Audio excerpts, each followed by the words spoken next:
Doctor Baba Saheb Ambedkar open university.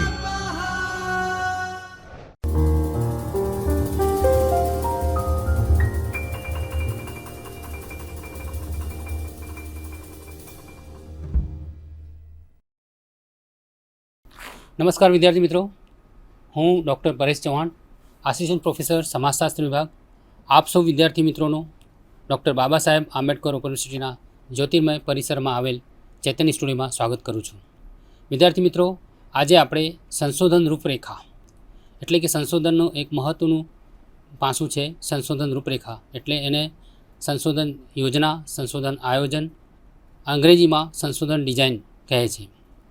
अगाऊना व्याख्यानों में आपणे विज्ञाननो अर्थ, विज्ञानना लक्षणों, विज्ञानना प्रकारों अने एनी साथे संशोधन एटले शुं, संशोधननो अर्थ, संशोधनना प्रकारों, संशोधनना कार्यों, उपयोगिता अने संशोधनना महत्व विषे जोयुं हतुं। आजे आपणे संशोधन रूपरेखा विषे जोईशुं। विद्यार्थी मित्रों, संशोधन रूपरेखा एटले कोईपण संशोधनात्मक अभ्यासनी शरूआतथी मांडीने ते पूरो करवा सुधीनी समग्र प्रक्रियानी रूपरेखा अथवा योजना। संशोधनना आयोजन तेमज अमलनी समग्र प्रक्रियानो निर्देश करतो आ अर्थ विस्तृत है, परंतु संशोधन रूपरेखा तेना मर्यादित अर्थमां संशोधन माटे आवश्यक माहिती एकत्र करवानी तथा तेनुं पृथक्करण करी तारणों, अर्थघटन अने सामान्यीकरण करवानी प्रक्रियानी योजनानो निर्देश करे छे। कोईपण संशोधनात्मक अभ्यासनी शरूआतथी अंत सुधीमां करवानी प्रवृत्तिओ आ प्रमाणे दर्शावी शकाय।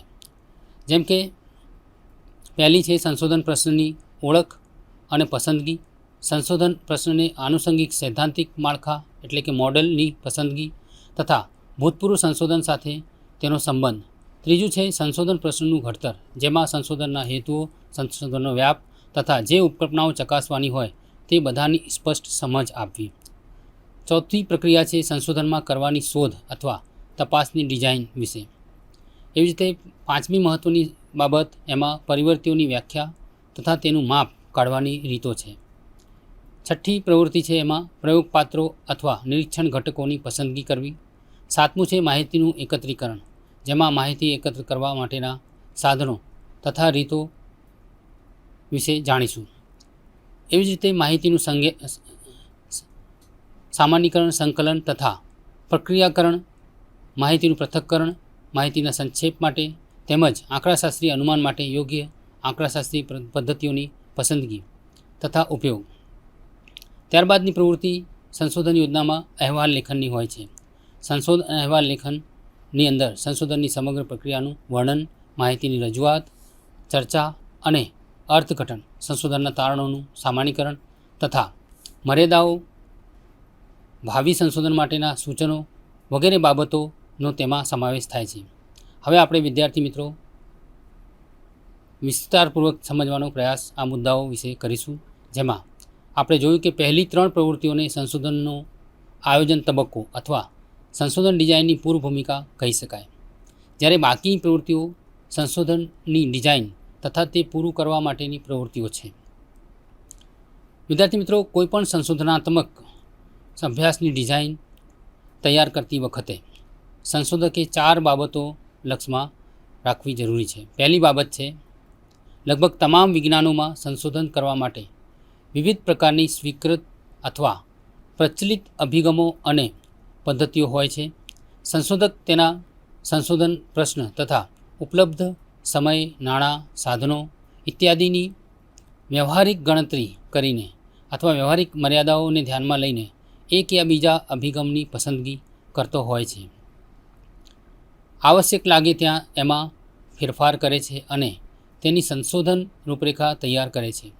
સંશોધકની આ રીતે તૈયાર કરેલી રૂપરેખામાં ચોકસાઈની કેટલી માત્રાની અપેક્ષા રાખવામાં આવી છે, તેનું ધ્યેય કેવા પ્રકારના પુરાવા મેળવવાનું છે, તેના સંશોધન પ્રશ્ન અંગે ઉપલબ્ધ જ્ઞાનનું સ્વરૂપ અને સ્તર કેવું છે વગેરે બાબતો તેની રૂપરેખામાં વિજ્ઞાનની માત્રાની દ્યોતક છે।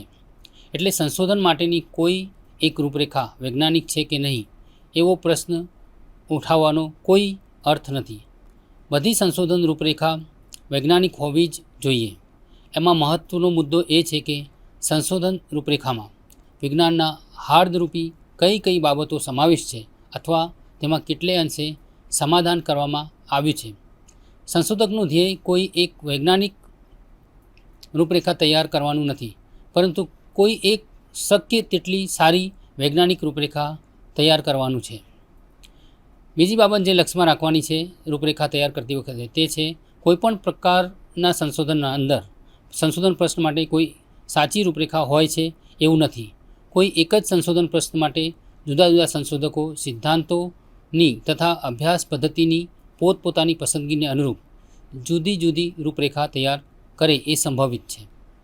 એક જ ઉપકલ્પનાની ચકાસણી કરવા માટે વિવિધ પદ્ધતિ અને રૂપરેખાનો ઉપયોગ પણ કરી શકાય છે. ત્રીજી બાબત રૂપરેખા તૈયાર કરતી વખતે એ ધ્યાનમાં રાખવાની છે કે સામાયિક સંશોધનમાં અનેક વ્યવહારિક મુશ્કેલીઓ હોય છે. સંશોધક તેની રૂપરેખા તૈયાર કરતી વખતે આવી મુશ્કેલીઓને કારણે કેટલુંક સમાધાન પણ કરે છે. કોઈ પણ સંશોધક પાસે અમર્યાદિત સાધનો હોતા નથી. વળી સંશોધન પ્રશ્નને આનુષંગિક માહિતી ઉપલબ્ધ છે કે નહીં તથા પ્રયોગપાત્ર ઉત્તરદાતા કે માહિતીના અન્ય સ્ત્રોત ઉપર સંશોધક કેટલે અંશે ભારણ લાદી શકે એ બાબત પણ વધારાની મર્યાદા ઊભી કરે છે. સંશોધકે તેની આવી બધી મર્યાદાઓ લક્ષ્યમાં રાખીને સંશોધન માટે વ્યવહારિક રીતે શક્ય અને અમલમાં મૂકી શકાય તેવી રૂપરેખા તૈયાર કરવાની છે. ચોથી બાબત જે રૂપરેખા તૈયાર કરતી વખતે લક્ષ્યમાં લેવાની છે તે છે સંશોધન રૂપરેખા એ કોઈ નિશ્ચિત અને છેવટની જ બ્લુપ્રિન્ટ નથી. એના અમલ દરમિયાન એમાં સુધારા વધારા થઈ શકે છે. આ બાબતની છે. વિદ્યાર્થી મિત્રો, સંશોધન રૂપરેખા એ તો સંશોધકે પોતે જે દિશામાં અને જે રીતે અભ્યાસ કરવાનું વિચાર્યું છે તે દિશામાં આગળ વધવા માટેના માર્ગદર્શક સ્તંભોની એક ક્રમબદ્ધ અને તર્કબદ્ધ પ્રવૃત્તિઓની યાદી છે. અજમાયશી એટલે કે પાયલોટ જેને કહેવાય તેવા અભ્યાસ અને ક્ષેત્રના અનુભવોના આધારે સંશોધક તેને આવશ્યક લાગે તો તેણે કાર્યાલયમાં તૈયાર કરેલી સંશોધન રૂપરેખામાં ચાલુ અભ્યાસ દરમિયાન પણ સુધારા વધારા કરી શકે છે. તો આ ચાર બાબતો સંશોધન રૂપરેખા તૈયાર કરતી વખતે ધ્યાનમાં રાખવાની હોય છે.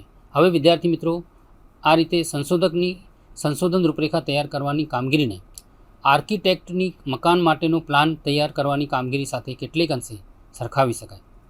જેમ કોઈ મકાન માટે જુદા જુદા આર્કિટેક્ટ જુદા જુદા પ્લાન તૈયાર કરી શકે છે, તેમ કોઈ સંશોધન પ્રશ્ન માટે જુદા જુદા સંશોધકો પણ જુદી જુદી ડિઝાઇન તૈયાર કરે એ સંભવિત છે. બધા જ આર્કિટેક્ટે મકાનના પ્લાન તૈયાર કરતી વખતે જમીન, સ્થાનિક મ્યુનિસિપાલિટીના બાંધકામ અંગેના ધારાધોરણો, ઉપલબ્ધ નાણાં, સમય ઇત્યાદિ સાધનો, મકાનના ઉપયોગ અંગે વાપરનારાઓના ખ્યાલો અને જરૂરિયાત, જે તે પ્રદેશમાં બાંધકામ માટે ઉપલબ્ધ સાધન સામગ્રી તથા કુશળ બિનકુશળ કારીગરો વગેરે અનેક બાબતો ધ્યાનમાં લેવી પડે છે અને વ્યવહારિક રીતે અમલ થઈ શકે એવા પ્લાન તૈયાર કરવા પડે છે. એવી જ રીતે બધા જ સંશોધકોએ પણ તેમની પાસે ઉપલબ્ધ સાધનો તથા જે ક્ષેત્રમાં જેમની પાસેથી જે રીતે માહિતી એકઠી કરવાની છે તે પરિસ્થિતિની મર્યાદાઓ ધ્યાનમાં રાખીને સંશોધન રૂપરેખા તૈયાર કરવાની છે.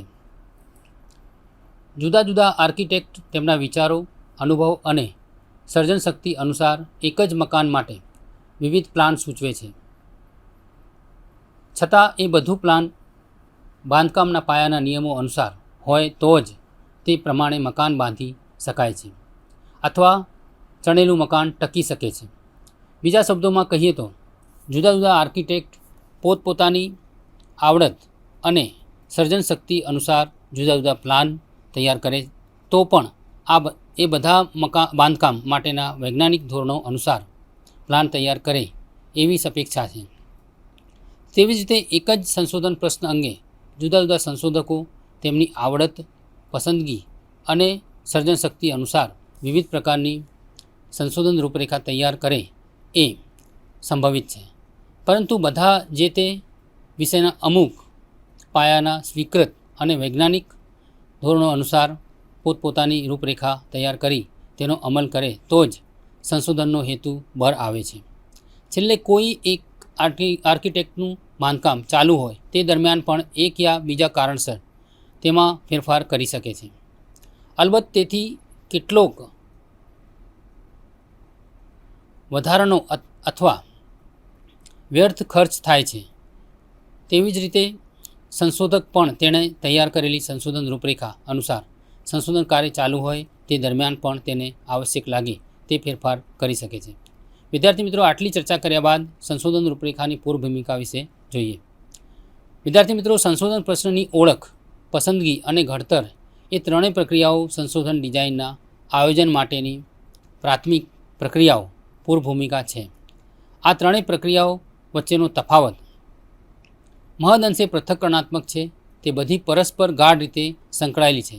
તેમની વચ્ચેની હદરેખા ખૂબ જ સૂક્ષ્મ છે અને વાસ્તવમાં સંશોધકના માનસતંત્રમાં આ પ્રક્રિયાઓ કોઈ સ્પષ્ટ રીતે જુદા પડી આવતા તબક્કામાં ન પણ થાય. વિદ્યાર્થી મિત્રો, કોઈપણ વિષયમાં સંશોધનનું ક્ષેત્ર ઘણું વિશાળ છે. સંશોધન પ્રશ્નની ઓળખ એટલે કોઈપણ બાબત અથવા પ્રશ્ન અંગે સંશોધન કરવાનું સંશોધકને સાથી અને કઈ રીતે સૂઝ્યું. સંશોધન પ્રશ્નની ઓળખ માટેના સ્ત્રોતો અનેક છે. સંશોધનના પુરસ્કર્તાઓની ઈચ્છા અને સૂચન, કોઈ અગત્યના વ્યવહારિક પ્રશ્નના ઉકેલમાં સંશોધકને રસ, અન્ય કોઈએ સૂચવેલી અથવા સંશોધકને પોતાને સૂઝેલી ઉપકલ્પનાઓની ચકાસણીમાં રસ, કોઈ સિદ્ધાંતની ચકાસણી માટે વધારાની કસોટીઓ પ્રયોજવાનો કે તેમાંથી કોઈ ખૂટતી કડીઓ પૂરવાનો હેતુ, અથવા ભૂતકાળના અભ્યાસના તારણોને નવા ક્ષેત્રમાં વિસ્તારવામાં રસ, અથવા અમુક ફેરફારો સાથે તેની ફેર ચકાસણી કરવાની ઈચ્છા, સંશોધન અને પૃથક્કરણની કોઈ નવીન પદ્ધતિની અજમાયશ કરવાની ઈચ્છા ઇત્યાદિ બાબતો સંશોધનના હેતુઓ શુદ્ધ અથવા વ્યવહારલક્ષી હોઈ શકે છે. પરંતુ શુદ્ધ અથવા વ્યવહારલક્ષી હેતુઓના આધારે પાડવામાં આવતો શુદ્ધ સંશોધન અને વ્યવહારલક્ષી સંશોધન વચ્ચેનો તફાવત સાપેક્ષ છે. કોઈપણ પ્રશ્ન અથવા બાબત પરત્વે સૈદ્ધાંતિક જ્ઞાન મેળવવાના હેતુથી જ હાથ ધરવામાં આવેલા શુદ્ધ સંશોધનના તારણો તાત્કાલિક નહીં તો ભવિષ્યમાં પણ કોઈ સમસ્યાના ઉકેલ માટે મદદરૂપ થાય એવી સંભાવના રહેલી છે. એવી જ રીતે કોઈ વાસ્તવિક સમસ્યાના ઉકેલની શોધ માટે હાથ ધરવામાં આવેલું વ્યવહારલક્ષી સંશોધન પણ સૈદ્ધાંતિક જ્ઞાનના વિકાસમાં ફાળો આપે એવી શક્યતા છે. વિસ્તૃત અર્થમાં જોઈએ તો શુદ્ધ અને વ્યવહારલક્ષી સંશોધન એ બંને શબ્દો એક જ સાતત્ય રેખાના અંતિમ બિંદુઓ દર્શાવે છે. શુદ્ધ અને વ્યવહારલક્ષી સંશોધનની સાતત્ય રેખાના કોઈપણ બિંદુ ઉપર આવેલા સંશોધન અભ્યાસના હેતુઓ માટે અમુક સંશોધન ડિઝાઇન ઇષ્ટ હોઈ શકે છે અને અમુક સંજોગોની વ્યવહારિક ગણતરીને કારણે સંશોધન પદ્ધતિમાં કેટલાક ફેરફાર કરવાનું મુનાસિબ લાગે. તેમ છતાં શુદ્ધ તેમજ વ્યવહારલક્ષી સંશોધનમાં વૈજ્ઞાનિક પદ્ધતિના ધોરણો અનુસાર અભ્યાસ કરવાની દૃષ્ટિએ કોઈ તફાવત નથી. બંનેમાં વૈજ્ઞાનિક પદ્ધતિના નિયમોનું પાલન કરવું આવશ્યક છે. વિદ્યાર્થી મિત્રો, કોઈ પણ સંશોધન પ્રશ્નની ઓળખ માટેના સ્ત્રોત ગમે તે હોય, તે હાથ પર લેવા માટેના સંશોધકના હેતુઓ ગમે તેટલા વ્યાપક, સ્પષ્ટ અને શુદ્ધ અથવા વ્યવહારલક્ષી જ્ઞાન મેળવવાના હોય તો પણ નાણાં, સમય ઇત્યાદિ કેટલાક વ્યવહારિક કારણોસર સંશોધકને સૂઝેલા સંશોધન પ્રશ્નના સૈદ્ધાંતિક અથવા વ્યવહારલક્ષી વિસ્તૃત ક્ષેત્રના અમુક જ પાસા પર અભ્યાસને કેન્દ્રિત કરવાનું સંશોધક નક્કી કરે છે. સંશોધન કાર્યના કદ અને વ્યાપને સંશોધક તેનાથી પાર પાડી શકાય એવા મર્યાદિત બનાવે છે.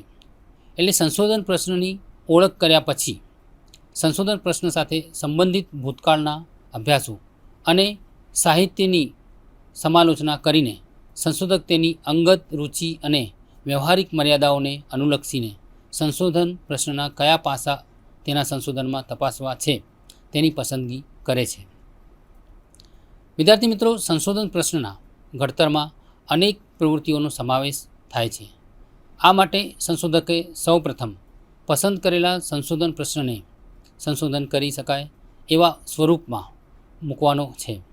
કોઈપણ સંશોધન અભ્યાસમાં આપણે પસંદ કરેલા સંશોધન પ્રશ્નને લગતી બધી હકીકતો આપણે તપાસતા નથી.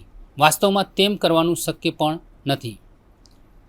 અભ્યાસ હેઠળની ઘટનાના સ્વરૂપ અંગેની આપણી પૂર્વધારણાઓના સંદર્ભમાં અમુક હકીકતો તપાસવાનું આપણે નક્કી કરીએ છીએ. સંશોધન ડિઝાઇન અંગેના પ્રશ્નોની શરૂઆત ઉપકલ્પનાઓની રચના કરવાના કાર્યથી શરૂ થાય છે. ઉપકલ્પનાઓ ઘણું ખરું પરિવર્તિઓ વચ્ચેના અપેક્ષિત સંબંધો અંગેની કામચલાઉ આગાહી સ્વરૂપે હોય છે. પ્રવર્તમાન જ્ઞાન અને સિદ્ધાંતોના આધારે તેમની રચના થાય છે.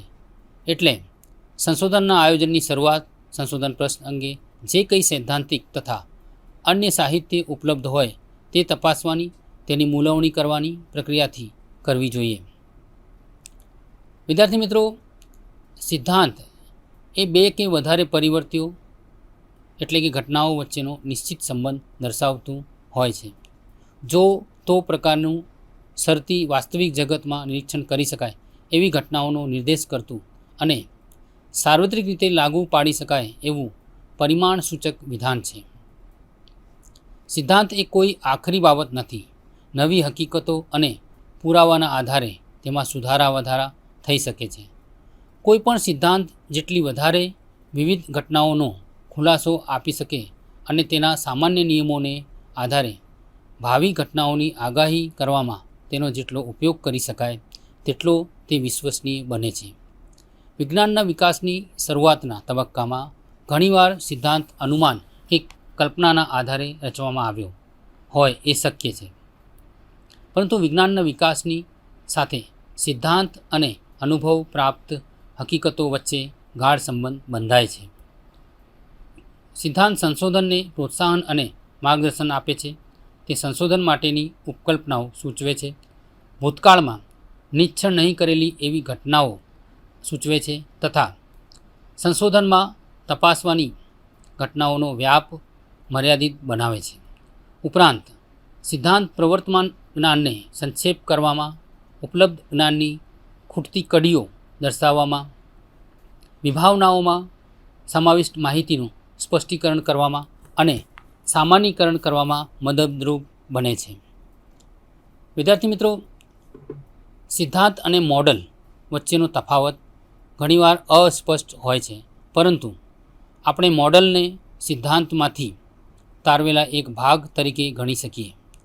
આપણા સંશોધનના હેતુઓ ખૂબ સામાન્ય હોય કે સ્પષ્ટ અને નિશ્ચિત સ્વરૂપના હોય, પરંતુ એ બધા આપણે પસંદ કરેલા મોડલના મહત્ત્વના વિચારો, ધારણાઓ તથા વ્યાખ્યાઓના એક ભાગરૂપ છે. વિદ્યાર્થી મિત્રો, મોડલના કયા ઘટકો, કયા પ્રકારના સમૂહો એટલે કે એકમોની કઈ કક્ષાએ લાક્ષણિકતાઓ અને તેમની વચ્ચેની કઈ કડીઓની તપાસ કરવાની છે તેનું ધ્યાન સંશોધનના હેતુઓમાં આવી જાય છે. પરંતુ મોડલ આ ઘટકોની પાયાની ધારણાઓની વ્યાખ્યા કરે છે, તેમનું વર્ણન કરે છે અને તેમનો નિર્દેશ કરે છે. વિદ્યાર્થી મિત્રો, આપણા સંશોધન દ્વારા આપણે કયા પ્રશ્નોના જવાબો શોધવા માંગીએ છીએ અને આ પ્રશ્નોના જવાબો શોધવા માટેના સાધનો તરીકે આપણે અનુભવ પ્રાપ્ત પ્રક્રિયાઓનો કેવી રીતે ઉપયોગ કરવા માંગીએ છીએ તે નક્કી કરવામાં મોડલ અથવા વિચારોના સમુચ્ચયનો પછી તે કોઈ અસ્પષ્ટ ખ્યાલો હોય કે સિદ્ધાંતમાંથી તારવેલી અને સ્પષ્ટ રીતે રચેલી ઉપકલ્પનાઓ હોય તેનો ઉપયોગ કરીએ છીએ. આપણે સંશોધનમાં કેવી માહિતી એકઠી કરવા માંગીએ છીએ તે સ્પષ્ટ રીતે નક્કી કરવામાં આપણને ઘટનાઓના સ્વરૂપ તથા તેમની લાક્ષણિકતાઓની જે વ્યાખ્યા મોડલમાં કરવામાં આવી હોય તેમાંથી માર્ગદર્શન મળે છે. ટૂંકમાં મોડલ દ્વારા સંશોધકને તેના સંશોધન પ્રશ્નોનું ઘડતર કરવાનું એક માર્ગદર્શક સાધન સાંપડે છે. મોટાભાગના સંશોધનોમાં કોઈ યોગ્ય મોડલની પસંદગી કરવાનો આધાર સંશોધન પ્રશ્નની સાથે સંબંધિત સિદ્ધાંત તથા અગાઉ થઈ ગયેલા સંશોધન પર રહે છે. આ કારણસર સંશોધનના પ્રશ્નોના જવાબોની શોધની દિશામાં ઉપકલ્પનાઓની રચના કરતાં પહેલાં આપણે સંશોધન ક્ષેત્રમાં ઉપલબ્ધ સાહિત્યનું કાળજીપૂર્વક અને ટીકાત્મક પૃથક્કરણ કરી મૂલ્યાંકન કરવું આવશ્યક બને છે. વિદ્યાર્થી મિત્રો, કોઈ પણ ક્ષેત્રમાં અમુક પ્રાથમિક સંશોધન કાર્ય થાય નહીં ત્યાં સુધી સારી ઉપકલ્પનાઓની રચના કરવાનું મુશ્કેલ છે. કેટલીકવાર આપણા પોતાના સંશોધનના હેતુઓ જ પ્રથમ સોપાનરૂપ હોય છે અને અભ્યાસ હેઠળની ઘટનાઓ અંગે આપણે જે કાંઈ જાણી શકીએ તે જાણવાનો આપણા સંશોધનનો મુખ્ય હેતુ હોય. આવા સંજોગોમાં આપણા સંશોધનમાં ચકાસવા માટેની કોઈ સ્પષ્ટ ઉપકલ્પના ન હોય તો પણ આપણા સંશોધનમાં જે માહિતી એકત્ર કરવાની આપણે આશા રાખતા હોઈએ તેના વિવિધ પાસાને સાંકળતા વિચારો તો આપણે કરવા જ જોઈએ. વિદ્યાર્થી મિત્રો, આ ઉપરાંત આપણી ઉપકલ્પનાઓમાં સમાવિષ્ટ વિભાવનાઓની આપણે વ્યાખ્યા કરવી જરૂરી છે. આપણા સંશોધનના હેતુઓ પાર પાડવા માટે જરૂરી માહિતીના સ્વરૂપ અંગે થોડા ઘણા સ્પષ્ટ વિચારો કરવામાં આ પ્રક્રિયા મદદરૂપ બને છે. વળી આપણા સંશોધનના હેતુઓ એવા હોવા જોઈએ કે જેથી વાસ્તવિક જગતમાંથી પ્રયોગ અથવા નિરીક્ષણ દ્વારા જરૂરી માહિતી મળી શકે. આમ સંશોધન ડિઝાઇન તૈયાર કરતાં અગાઉ આપણે જે પ્રકારની માહિતી શોધવા માગતા હોઈએ તેમજ આપણા સંશોધન પ્રશ્નના જવાબો મેળવવા માટે આપણે તે માહિતીને જે રીતે ગોઠવવાની આશા રાખતા હોઈએ તે અંગે આપણને કંઈક ખ્યાલ હોય તે આવશ્યક છે. સંશોધનની દિશા જવાબોની શોધની દિશા છે, પરંતુ આપણને જવાબો મળે યા ન પણ મળે આ બંનેમાંથી કંઈ પણ થઈ શકે છે. વિદ્યાર્થી મિત્રો, ઉપકલ્પનાઓનો હેતુ અભ્યાસ હેઠળની ઘટનાઓ વચ્ચેનો સ્પષ્ટ સંબંધ એવી રીતે દર્શાવવાનો છે કે જેથી આ સંબંધની અનુભવ પ્રાપ્ત રીતે ચકાસણી થઈ શકે. બીજા શબ્દોમાં કહીએ તો ઉપકલ્પનાઓ એવી હોવી જોઈએ કે જેથી અનુભવ પ્રાપ્ત રીતે સંભવિત છે અથવા તો સંભવિત નથી એ સિદ્ધ કરી શકાય. આ સિદ્ધ કરવા માટેની પાયાની પદ્ધતિ એ છે કે સંશોધનની ડિઝાઇન તથા તેનો અમલ એવી રીતે કરવામાં આવે કે જેથી પ્રાપ્ત માહિતીના આધારે ઉપકલ્પનાઓનો તાર્કિક રીતે સ્વીકાર કે અસ્વીકાર થઈ શકે. આથી અન્ય સંભવિત સંબંધોની શક્યતા નિવારવા માટે નિરીક્ષણોનું નિયંત્રણ કરવું પડે છે. આ અર્થમાં સંશોધન ડિઝાઇન એવી રીતની કરવી જોઈએ કે જેથી તાર્કિક તારણો કાઢી શકાય. વિદ્યાર્થી મિત્રો, વર્તમાન સમયમાં સામાજિક શાસ્ત્રોમાં મોટા ભાગનું સંશોધન ઘણી ઉપકલ્પનાઓને આવરી લેતા વિસ્તૃત પ્રોજેક્ટના સ્વરૂપે કરવામાં આવે છે અને તેમાં વિવિધ પદ્ધતિઓનો ઉપયોગ કરવામાં આવે છે. સંશોધન ડિઝાઇન અંગેના પ્રશ્નો કોઈ એક પદ્ધતિ અથવા તો અભ્યાસના કોઈ એક તબક્કા પૂરતા મર્યાદિત નથી. કોઈપણ સંશોધન અભ્યાસને મોટે ભાગે એક પ્રશ્ન નિરાકરણની પ્રક્રિયા તરીકે જોઈ શકાય. સંશોધનની ડિઝાઇન અને તેના અમલના કાર્ય માટે સંશોધકે સંશોધનના પ્રત્યેક તબક્કાનો નિર્ણય કરવાનો રહે છે.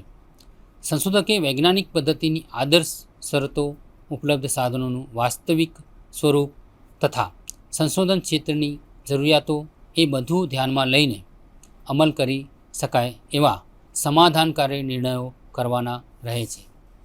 આવા સમાધાનકારી નિર્ણયો યોગ્ય અને સ્વીકાર્ય છે કે નહીં તેનું મૂલ્યાંકન જે તે વિજ્ઞાનના વિકાસના તબક્કા તથા પ્રવર્તમાન ધોરણોના સંદર્ભમાં કરવામાં આવે છે. વિદ્યાર્થી મિત્રો, મોટાભાગના કિસ્સાઓમાં સંશોધન અભ્યાસની સમગ્ર ડિઝાઇન તેની ઉપકલ્પનાઓમાંથી આકાર લે છે, પરંતુ કોઈપણ અભ્યાસની ડિઝાઇનનું એક મહત્ત્વનું પાસું એ છે કે તેની ઉપકલ્પનાઓ નિરીક્ષણ કરી શકાય એવી ઘટનાઓના સ્વરૂપમાં રચી શકાય છે કે નહીં અને જે પદ્ધતિનો ઉપયોગ કરવાનું વિચાર્યું છે તેના દ્વારા આ ઉપકલ્પનાઓની ચકાસણી કરવા માટે જરૂરી માહિતી પ્રાપ્ત થશે કે નહીં. સંશોધન પ્રોજેક્ટના આ તબક્કામાં સંશોધકે સર્વેક્ષણ, બિનમાળખાકીય નિરીક્ષણ, નિયંત્રિત પ્રયોગ પદ્ધતિ કે અન્ય કોઈ અભિગમ અથવા પદ્ધતિ આવશ્યક છે કે કેમ તે અંગે નિર્ણય લેવાનો રહે છે. સંશોધકે તેની ઉપકલ્પનાઓ, ઉપલબ્ધ સાધનોની મર્યાદા વગેરે ધ્યાનમાં લઈને અપેક્ષિત માહિતીના સ્વરૂપ તથા તે એકત્ર કરવા માટેના સ્ત્રોતો અને પ્રક્રિયાઓ અંગે નિર્ણય કરવાના રહે છે. વિદ્યાર્થી મિત્રો, વૈજ્ઞાનિક રીતે સંશોધન કરવા માટે સંશોધકે યોજના એટલે કે સંશોધન રૂપરેખા બનાવવી જરૂરી બને છે.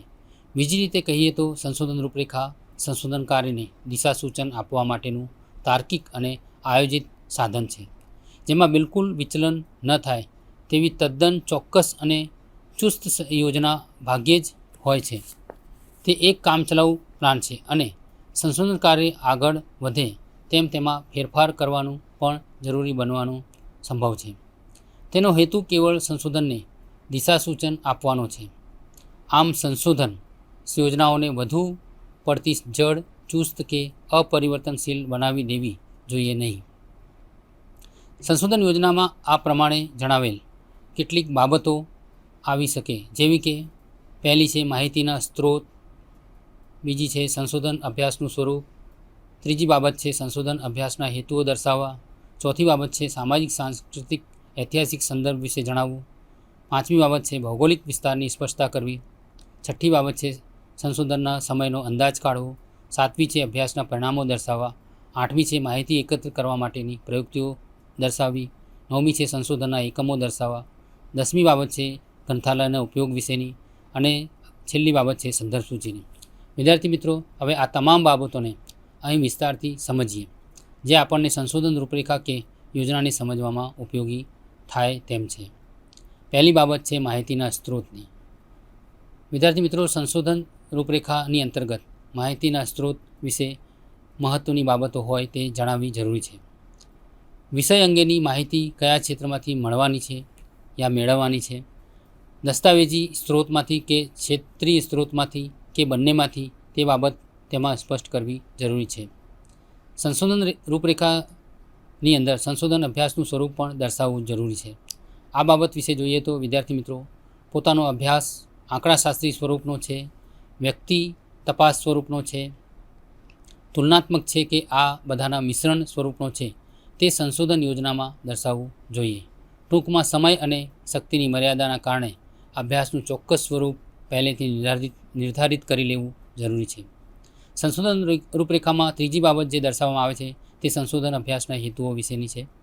આ વિશે જોઈએ તો વિદ્યાર્થી મિત્રો, યોજનાની જેમ હેતુ પણ સંશોધનમાં મુખ્ય ભાગ ભજવે છે, કારણ કે સંશોધનનું પરિણામ કેટલે અંશે સત્ય લાવવું છે તેના હેતુ પર અવલંબે છે. વળી કેટલીક વખત સંશોધન અંગે માહિતી એકઠી કરવા માટે તપાસ કેવી રીતે કરવી એક પ્રશ્ન થઈ પડે છે, પણ જો સંશોધનનો હેતુ સ્પષ્ટ કર્યો હોય તો તપાસનો પ્રશ્ન આપોઆપ હલ થઈ જાય છે, કારણ કે હેતુ નક્કી થાય પછી તે હેતુ પૂરતી જ તપાસ કરવાની હોય છે. કેટલાક અભ્યાસો વર્ણનાત્મક માહિતી ભેગી કરવાના હેતુવાળા હોય છે, કેટલાક અભ્યાસો વહીવટી પરિવર્તન લાવવા માટેના હોય છે અને કેટલાક અભ્યાસો સમસ્યાનું નિવારણ કરવાના હેતુવાળા હોય છે. સંશોધકે પોતાના હેતુ સંશોધન યોજનામાં સ્પષ્ટ કરવા જોઈએ. સંશોધન રૂપરેખામાં દર્શાવવાની ચોથી બાબત છે કે સામાજિક, સાંસ્કૃતિક, ઐતિહાસિક સંદર્ભની સૂચના તેમાં દર્શાવવી. વિદ્યાર્થી મિત્રો, પ્રત્યેક સ્થળનો પોતાનો આગવો સામાજિક, સાંસ્કૃતિક સંદર્ભ હોય છે. આથી લોકોની વર્તન ઢબને યોગ્ય રીતે સમજવા માટે સ્થાનિક સામાજિક, સાંસ્કૃતિક સંદર્ભ લક્ષમાં રાખવો જરૂરી બને છે. તેની સાથોસાથ ઐતિહાસિક સંદર્ભની સ્પષ્ટતા કરવાનું પણ એટલું જ જરૂરી છે.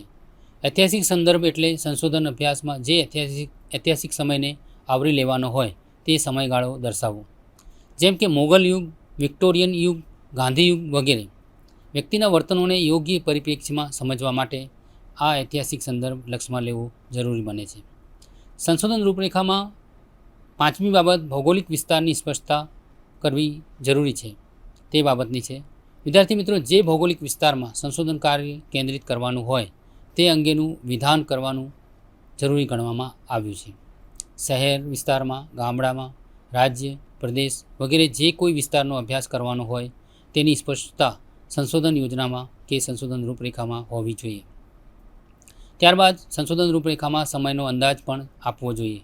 વિદ્યાર્થી મિત્રો, સંશોધન કાર્યમાં કેટલો સમય લેવાનો છે તેનો અંદાજ કાઢીને તેનો ઉલ્લેખ સંશોધન રૂપરેખામાં કરવો જોઈએ.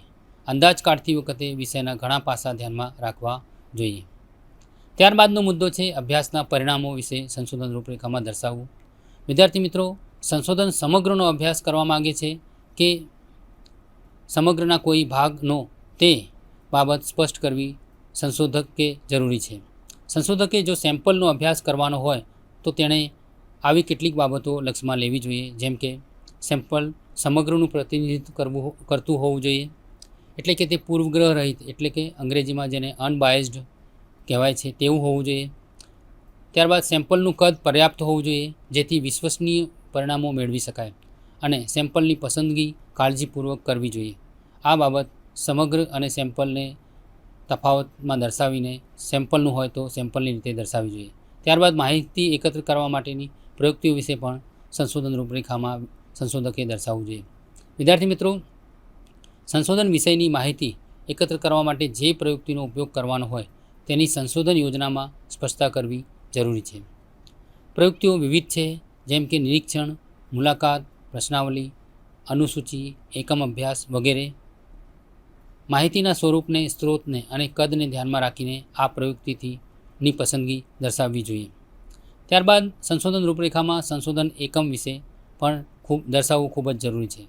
વિદ્યાર્થી મિત્રો, વિજ્ઞાનમાં એકમ એટલે કે અંગ્રેજીમાં જેને યુનિટ કહેવાય તે કોઈ એક ક્રિયા અથવા કોઈ એક સામાજિક પરિસ્થિતિ અથવા કોઈ એક વ્યક્તિ અથવા કોઈ એક ઘટનાને કહેવાય છે. અભ્યાસના એકમો સંશોધન યોજનાનો ભાગ બને તે પહેલાં તેની સંશોધન પાત્ર વ્યાખ્યા નોંધવી જોઈએ. એકમોના જટિલ ગુચ્છને વિભાજિત કરીને સાદી ક્રિયામાં અથવા ચોક્કસ લક્ષણોના આધારે નક્કર બનાવવામાં વહેંચી નાખવા જોઈએ. આમ કરવાથી વર્તન ઢબનું સંશોધન કરવાનું તેમજ તુલના કરવાનું કામ સરળ બને છે. ત્યારબાદ સંશોધન રૂપરેખામાં સંશોધકે ગ્રંથાલયના ઉપયોગ વિશે પણ માહિતી આપવી જોઈએ. વિદ્યાર્થી મિત્રો, ગ્રંથાલયમાંથી સંશોધન વિષય અંગેના પુસ્તકો, પદ્ધતિશાસ્ત્રના પુસ્તકો, સંશોધન લેખો, તેની ટીકાઓ વગેરે વિવિધ પ્રકારનું સાહિત્ય મળી રહે છે. જે પ્રમાણે ઉપયોગી હોય તેનો ઉપયોગ કરવો જોઈએ. જેમ કે તેમાંથી સંશોધન વિષય અંગેની સૂઝ અને અભિમુખતા કેળવાય છે. અભ્યાસ પ્રયુક્તિના ઉપયોગનું સૂચન મળે છે. ખ્યાલો વિશેની વિચારણામાં તે ઉપયોગી બને છે. સંશોધન વિષયનું બિનજરૂરી પુનરાવર્તન થતું પણ હોય તો તે પણ અટકે છે. ત્યારબાદ છેલ્લું વિદ્યાર્થી મિત્રો, સંશોધન રૂપરેખામાં સંશોધકે સંદર્ભ સૂચિ વિશે પણ દર્શાવવું જોઈએ. વિદ્યાર્થી મિત્રો, ગ્રંથાલયના ઉપયોગની સાથોસાથ સંશોધકે સંદર્ભ સૂચિ બનાવવાની શરૂઆત કરી દેવી જોઈએ. તેમાં કેટલીક બાબતો ધ્યાનમાં લેવી જોઈએ. દરેક સંદર્ભ જુદા કાર્ડ કે પાના ઉપર લખવો જોઈએ. જુદા કાર્ડ પર સંદર્ભ લખતી વખતે લેખકનું નામ લખવું જોઈએ. ત્યાર પછી સંદર્ભનું મથાળું, પ્રકાશનનું નામ અને પ્રકાશનની તારીખ પણ લખવી જોઈએ. પ્રત્યેક સંદર્ભનું ટૂંકું વિવરણ લખવામાં આવે તો તે બે રીતે મદદરૂપ બને છે. પહેલું છે કે તેનાથી સંદર્ભની ઉપયોગિતા સમજાય છે, અને બીજું છે અન્ય સંદર્ભો સાથે અને અભ્યાસ વિષય સાથે તેનો શું સંબંધ છે તે સમજી શકાય છે. તો વિદ્યાર્થી મિત્રો, આ રીતે આજે આપણે સંશોધન રૂપરેખા વિશે સમજ્યા. સંશોધન રૂપરેખા એટલે કે સંશોધન યોજના, સંશોધન ડિઝાઇન અંગ્રેજીમાં જેને કહે છે, તે વિશે આજે આપણે વિસ્તૃત માહિતી મેળવી. હવે પછી બીજા આગામી વ્યાખ્યાનમાં ફરી મળીશું નવા વિષય સાથે. ત્યાં સુધી આપના મિત્ર ડૉક્ટર પરેશ ચૌહાણને રજા આપશો. આભાર. સ્વાધ્યાયઃ પરમઃ